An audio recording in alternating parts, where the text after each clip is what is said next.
Bonjour à tous, c'est Hugo, heureux de vous retrouver pour cette nouvelle vidéo. Aujourd'hui, on va parler de l'importance des clôtures dans son trading.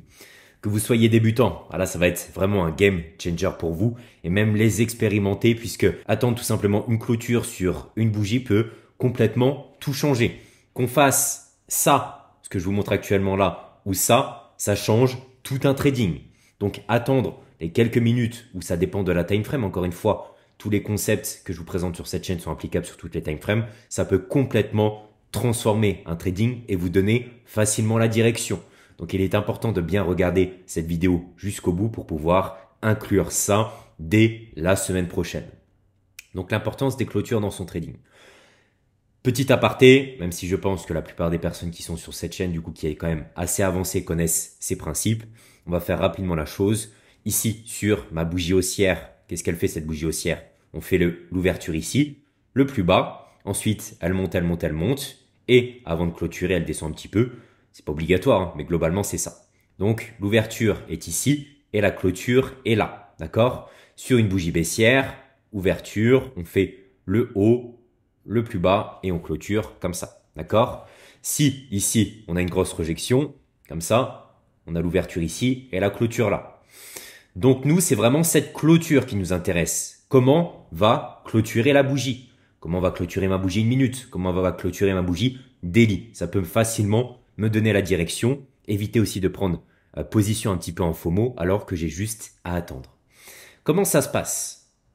Ici justement, on est sur globalement une tendance haussière. D'accord? On va se dire qu'on est sur un graphique 1 heure.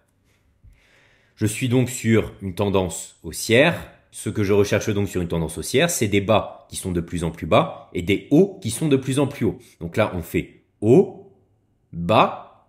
J'attendrai donc ici qu'on fasse un haut qui est plus haut.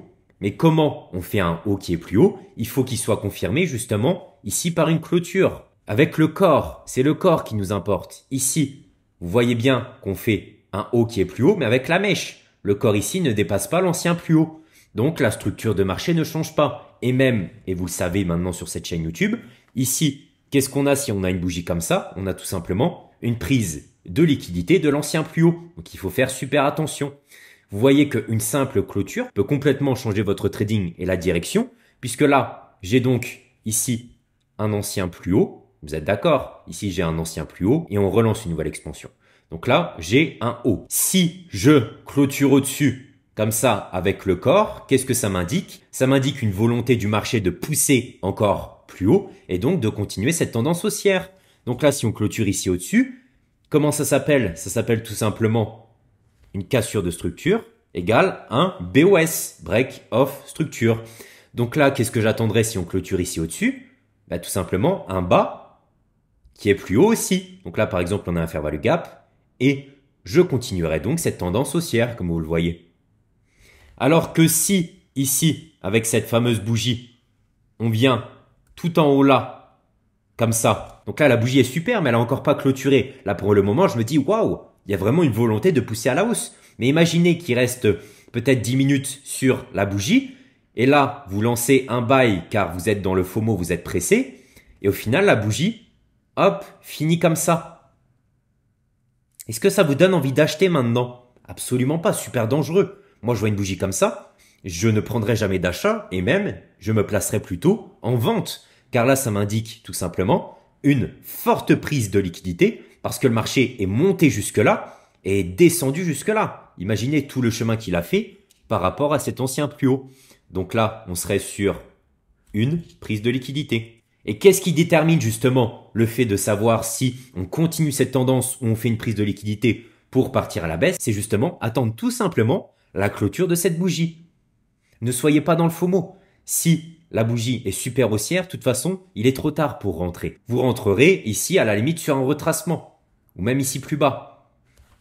Ça vous sauvera justement de beaucoup de SL. Donc regardez, je vous ai mis les deux graphiques à côté. Ici, on est bien sur une tendance haussière des deux côtés. Hop, hop, hop. Par contre, regardez ce que fait cette bougie. Elle clôture à l'intérieur du range. Donc, clôture à l'intérieur du range par rapport à cet ancien plus haut. Ici, on clôture à l'intérieur, dedans, égale plus de signes de retournement. Ici, il est fort possible qu'on aille à la baisse, hop, pour aller prendre ces icônes low par exemple. Par contre, ici, clôture à l'extérieur du range, toujours par rapport à cet ancien plus haut. Comme vous voyez ici avec le corps, on clôture au-dessus. C'est donc un signe de continuation. C'est ce qu'on appelle un BOS. Une seule clôture nous donne énormément d'indications. Car là, qu'est-ce que je vais faire? Je vais tout simplement attendre un retracement, peu importe le niveau, pour chercher encore de la hausse. Alors que ici, je vais me mettre en tant que vendeur. Donc comprenez bien toute la subtilité et surtout attendez vos clôtures. Parce que je vous rappelle que cette bougie ici, pour être montée jusque là, elle était haussière comme ça.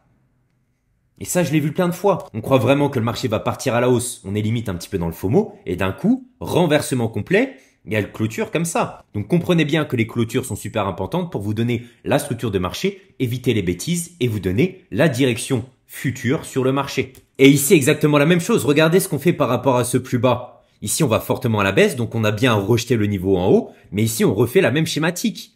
Donc attention à bien attendre les clôtures, car je vous rappelle que ici, pour aller jusqu'en bas comme ça, la bougie était très noire, ok? Et après, elle peut se renverser ici et clôturer comme ça à la hausse. Si elle clôture comme ça à la hausse, je me dis encore une fois, signe de retournement, donc on irait là-bas. Et il suffirait tout simplement de faire, par exemple, une énorme bougie comme ça. On clôture ici sous l'ancien plus haut et là, on repart pour de la hausse. Ici, par exemple, en reprenant l'ancien plus bas, si on a une clôture comme ça à la baisse, on clôture sous l'ancien plus bas, alors là, je vais tout simplement me dire, on fait un petit retracement pour continuer cette baisse. Donc n'oubliez pas que les clôtures à l'extérieur du range égale continuation, comme ici, et les clôtures ici à l'intérieur du range sont des signes de retournement.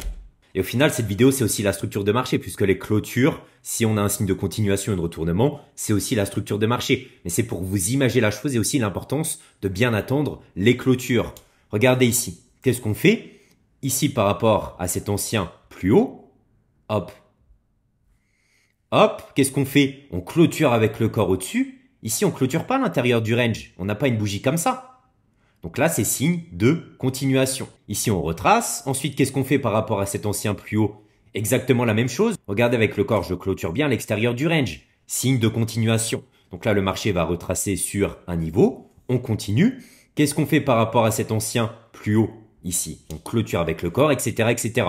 Je pense que vous avez compris. Et regardez l'importance d'attendre les clôtures. Parce que cette bougie ici, je vous rappelle que pour aller créer cette mèche-là, cette bougie était haussière comme ça, elle est montée jusque-là. Donc là, je suis en 1 heure, il y a peut-être des personnes qui se sont dit, vite, en 5 minutes, en 1 minute, je vais scalper là-dedans, je vais me prendre un achat comme ça, et on continue cette hausse. Mais le marché, et c'est là toute l'importance des clôtures, ne vous a pas confirmé. Le trading, ça devient beaucoup plus simple si le marché nous donne des confirmations et qu'on rentre pas à l'aveugle. Est-ce que le marché ici m'a donné une confirmation qu'on continue à la hausse? Quelle serait justement ma confirmation? Qu'on clôture sous les anciens plus hauts, comme on l'a fait ici. Donc ici, où est mon dernier plus haut? Il est là. Est-ce qu'à ce moment-là, quand ma bougie ici monte jusque là, c'est une confirmation? Non, car elle n'a pas clôturé. Et justement, même pire, regardez ce que fait cette bougie. Elle monte jusqu'ici, elle clôture baissière. On a une prise de liquidité et on aura tendance à aller chercher plus des retournements. Donc là, par exemple, aller chercher l'autre plus bas. C'est exactement la même schématique qu'on a ici. Donc maintenant, regardez ici, on a un plus bas. Est-ce qu'on fait une grosse mèche comme ça de rejection ici où le corps clôture à l'extérieur du range? Et là, c'est le marché qui me le confirme car la clôture est finie. N'oubliez pas toujours d'attendre la clôture. C'est pas parce qu'on descend ici en dessous de ce plus bas, et je tiens vraiment à faire ce point car je sais qu'il y a beaucoup de personnes qui font cette erreur. Est-ce qu'on clôture ici à l'extérieur du range? Oui. Donc, on a plus de chances cette fois-ci de partir à la baisse. Ici, on semble être repassé sur une structure baissière en 1 heure. Donc, regardez, ici, on fait un plus haut. On fail, on échoue à clôturer ici plus haut. Donc, ça montre une prise de liquidité et un possible retournement. Ici, c'est validé car on clôture sous ce plus bas. Ici, on fait un haut qui est plus bas que l'ancien. On est donc sur une structure de marché qui passe officiellement baissière. Ici, par rapport à ce plus bas, pareil, on clôture en dessous, c'est validé, le marché le confirme. Qu'est-ce que je vais attendre donc? Qu'on fasse un haut, maintenant, qui est plus bas. Il y a aussi la fameuse question à laquelle je vais répondre aujourd'hui dans cette vidéo. Encore une fois, un maximum de valeur. On me dira, oui mais Hugo, ici en 1 heure, on fait une magnifique clôture, alors que si je vais par exemple sur mon M30, ici, on clôture à l'extérieur de plus haut. Du coup, quoi faire? Je vous rappelle que la rejection de base était sur le 1 heure. Donc, si vous tradez le 30 minutes ici que vous voyez une clôture à l'extérieur du range, on se basera uniquement sur le 1 heure. Ici, regardez, j'ai bien ma clôture en dessous en 1 heure. Et en 30 minutes, j'ai aussi ma clôture en dessous. Donc là, si je trade en 30 minutes, ça ajoute énormément de probabilités. Vous voyez, on veut les deux qui soient synchronisés. Ici, en 30 minutes, c'est bien. Vous voyez une clôture au-dessus. Mais qu'est-ce que me dit le H1? Le H1 me dit grosse rejection. Donc, je vais plutôt me fier au H1. Ici, mon H1 clôture et on voit que le 30 minutes clôture aussi dans la même direction. Donc là, on a énormément de probas que ça parte à la baisse puisque mes time frames sont alignés dans la même direction. Donc ici, par exemple, si vous voyez une bougie 5 minutes clôturée, il faut pas trop s'en fier. Il faut attendre plutôt la clôture 1 heure qui nous donnera la direction. Car ici, on peut faire tout simplement une bougie de rejection sur du 5 minutes. Car mine de rien, ici, on a un plus haut, donc on peut avoir une rejection. Mais les bougies 5 minutes qui suivent haussières. Et donc, clôturer la prochaine bougie haussière. N'oubliez pas que les hautes time frames vous donnent la direction. On voit que le 30 minutes clôture pleinement au-dessus de ce plus haut. Et là, on voit aussi que ce H1 clôture pleinement au-dessus de ce plus haut. Donc, c'est pas la petite bougie 1 minute ici à la prise de liquidité de rejection qui me donnera la direction. C'est plutôt ces niveaux importants. Fiez-vous toujours au haut time frame. J'espère que cette vidéo sur les clôtures vous a plu. Je vous invite à vous abonner, à liker. C'était Hugo. Salut.